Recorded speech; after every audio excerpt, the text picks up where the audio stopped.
The invitation to my cousin Amelia's engagement party weighed heavier than it should have, even before I opened it. Predictable as ever, please use the side entrance. Staff and support family enter through the garden gate. Because to them, that's all I'd ever be. The black sheep of the Langford family, the one who chose nightlife over medicine, politics, or a polished MBA. According to Aunt Margaret, I was the quiet disappointment everyone politely overlooked at galas and holiday dinners. Are you really going? Jordan, my best friend, asked, nodding toward the creamy envelope in my hand. After what happened last Thanksgiving? Ah, Thanksgiving, when Uncle George made sure 50 guests heard exactly which relatives weren't the family's pride and joy. And Amelia? She passed me champagne with a smirk. You're used to this, right? I have to go, I said, smoothing the navy wrap dress I'd picked on purpose as clean, elegant, unassuming. Their family, after all. What they didn't realize was that while they sneered at my bar work, I'd quietly built one of North America's most exclusive nightlife brands. The Velvet Chain wasn't just a lounge, it was the flagship of an empire of members-only clubs where celebrities, diplomats, and tech moguls waited months for entry. But to them, I was still just Leah Montgomery, the dropout who made drinks. I arrived at the Hamptons estate on schedule, following the gravel path to the garden gate as instructed. The security guard chuckled without looking up. Deliveries go around back. And family? I asked. He glanced at my dress. Sure, Amelia's crowd uses the front door. Not the hired help, Amelia said sweetly, stepping out from behind a column, draped in ivory lace and vintage diamonds. That smug smile. Congrats on the engagement, Amelia, I said evenly. Yes, Martin's from a proper family. His uncle's a federal judge, she boasted, but I doubt you know anything about that world.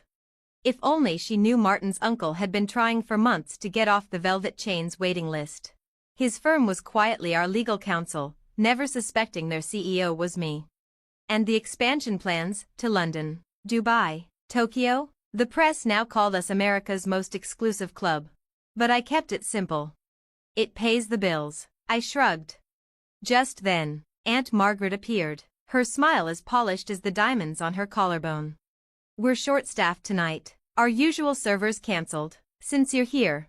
Of course, why hire professionals when you can disguise cruelty as convenience? No problem, I said coolly. I already handled it. Amelia texted me earlier, so I called in a favor. They blinked. You what? Amelia sputtered, her gleam fading.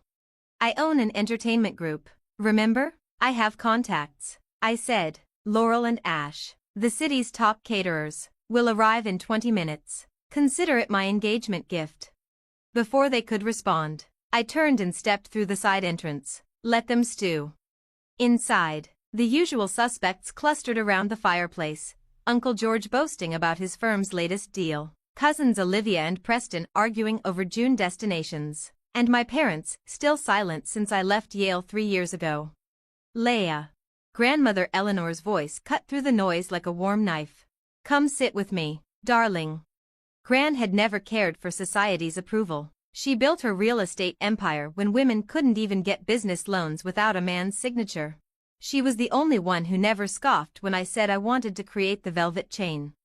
Hello, Gran, I said, kissing her cheek as I settled beside her on the antique velvet settee. You look radiant, she whispered. I read the Forbes piece. I blinked. You saw that? She smiled. Of course, they called it America's most elusive empire. No one knows who owns it, just that she's brilliant and discreet. No one knows, I nodded. It's safer that way. Smarter, she agreed. Let them misjudge you. The reveal is always the best part. Across the room, Amelia flaunted her oversized ring. Martin's family belongs to all the right clubs, she boasted. Except one, Eleanor murmured, making me grin just as Laurel and Ash's staff entered, flawless and punctual. Amelia looked disappointed she couldn't make me serve drinks.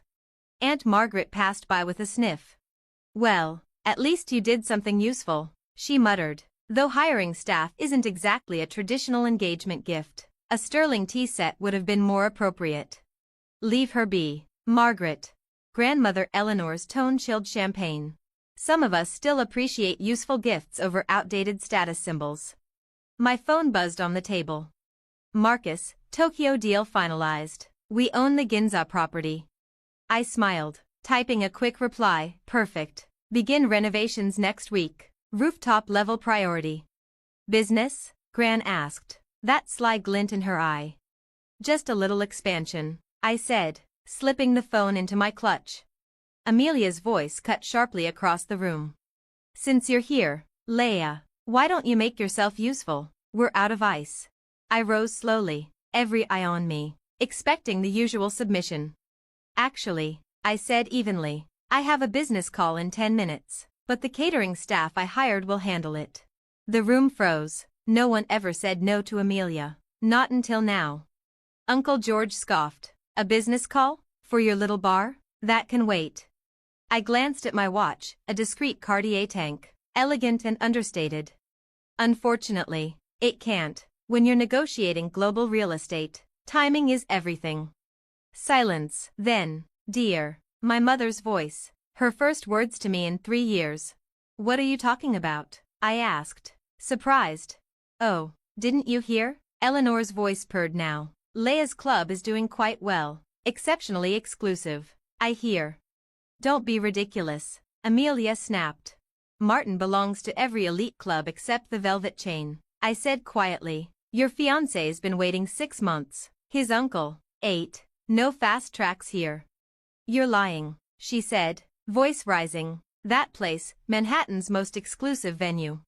I know. I smoothed my dress. Now, if you'll excuse me, Tokyo's on the line. Dinner after, Gran? Absolutely, darling. We'll toast your expansion properly. As I headed for the front door, Uncle George's strangled whisper followed me. She owns the Velvet Chain. If you've ever been underestimated, you know how powerful a quiet comeback can be. Subscribe to the channel so you don't miss what happens next, because Leia's story isn't over. Trust me, the best part is still coming. Pausing at the doorway, I turned back to face my stunned family. Oh, and Amelia, do let Martin know his membership application was declined. I offered a small smile. We have standards to maintain. Their faces? Priceless. The fallout happened exactly as I expected. First, the digital breadcrumbs, analytics on the Velvet Chain's private members site spiked. Searches from Long Island IPs desperate to confirm what they'd seen. Then, the calls. Leia, darling, Aunt Margaret cooed in a voicemail. Syrupy sweet, we really must catch up, maybe over drinks at your venue. Baby girl, my father's voice next, your mother and I. 3 years is too long, maybe we'll stop by this weekend. But Amelia's message sealed the deal.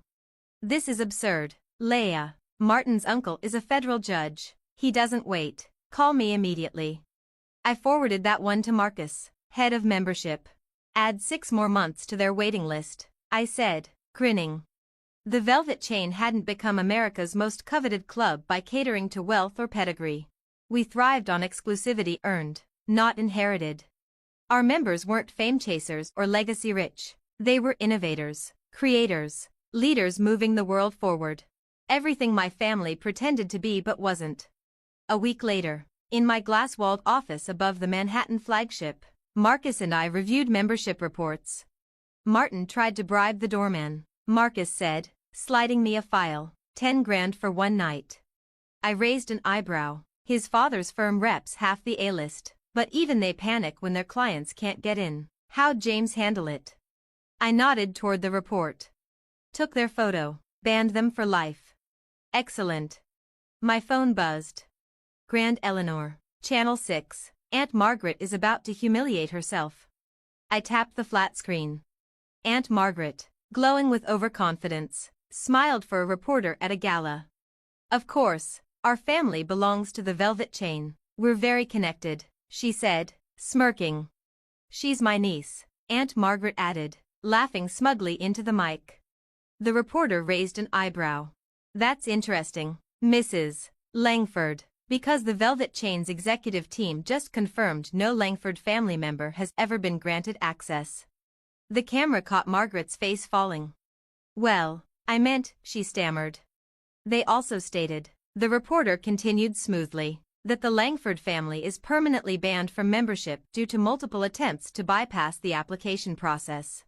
I sipped champagne on my office couch, watching the live broadcast with a quiet smile. There's something deeply satisfying about public arrogance meeting irrefutable truth.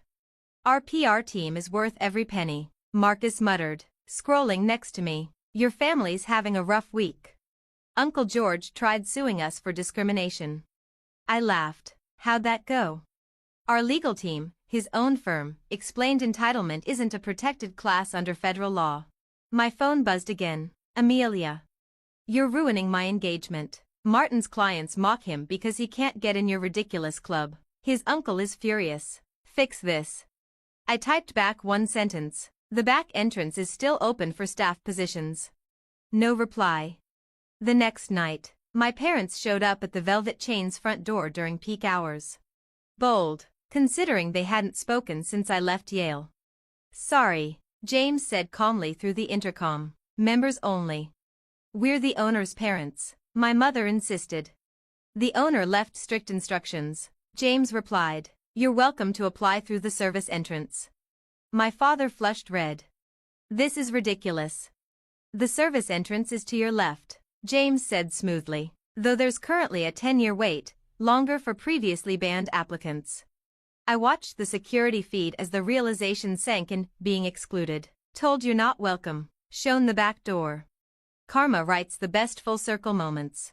A week later, an envelope landed on my desk, an invitation to Amelia's wedding. They changed the venue to the Velvet Chain, Marcus said, showing her social post. Didn't even ask, just assumed. I picked up my phone. She answered immediately.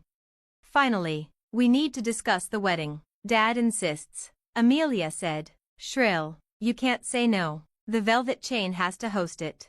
I'm afraid it won't, I said flatly. What? But we already announced it. Martin's clients are impressed again. This will humiliate him. You should have confirmed the venue before posting, I replied coolly. Try the country club, they're less selective about who walks through the door. This is about the back entrance, isn't it? She snapped. You're still bitter. No, Amelia. This is about consequences.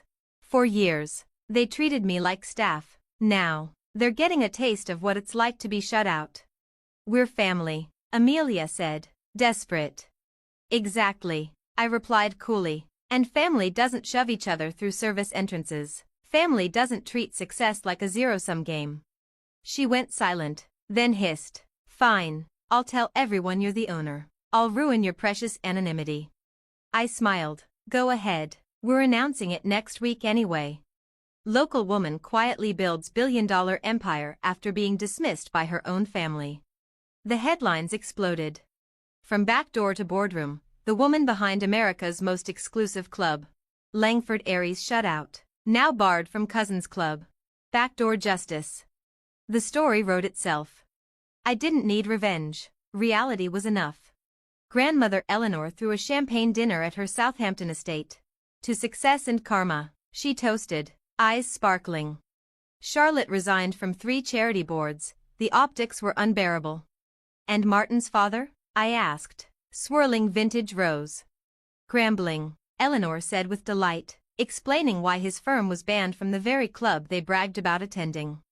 Amelia predictably moved the wedding to the country club, where, frankly, she belonged. 1 month later, I stood at the Velvet Chain's Manhattan entrance. Leonardo DiCaprio chatting with Elon Musk, Jeff Bezos waiting patiently for a corner table. Tokyo opening next week, London on its heels. My phone buzzed. Amelia, people keep asking about you at every event. I stared at the screen, then typed, you had your chance through the front door, you chose the back. This is humiliating. Her reply came at 10:03 p.m. There's always a service entrance. No answer. The Velvet Chain kept growing.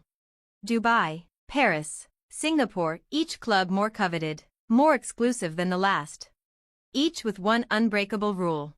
No Langfords allowed.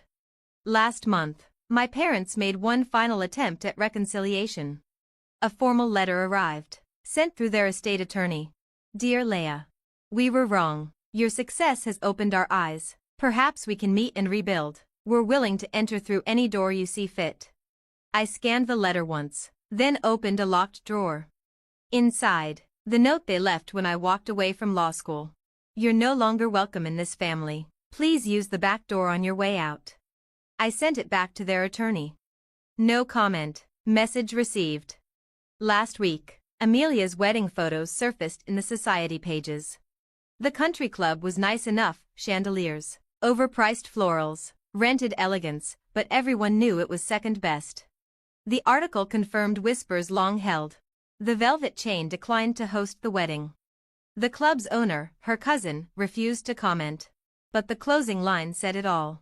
Sources suggest the rejection ties back to a family habit, making certain relatives enter through the service door. Yesterday, I approved plans for our newest flagship, a sleek, modern club rising right next to Amelia's beloved country club. Private entrance, no partnerships, no exceptions. Members only, front door only, no Langfords allowed. Because sometimes, the best revenge isn't served cold. It isn't served at all. Not to the people who once decided you weren't worthy of the table. And if they ever get desperate, well, the back door is still open. For staff positions only, of course. I built my empire brick by brick while they laughed behind champagne glasses. If you've ever been underestimated, overlooked, made to feel small, then you understand this journey. Drop a comment below. Tell me your story, your comeback, your silent victory. I read every word. And if you're still climbing, here's my advice. Let their doubt fuel you. You don't have to shout to be powerful. Just build quietly, consistently, unapologetically. Subscribe to follow the rest of my journey, because the woman they sent to the back door is only just beginning.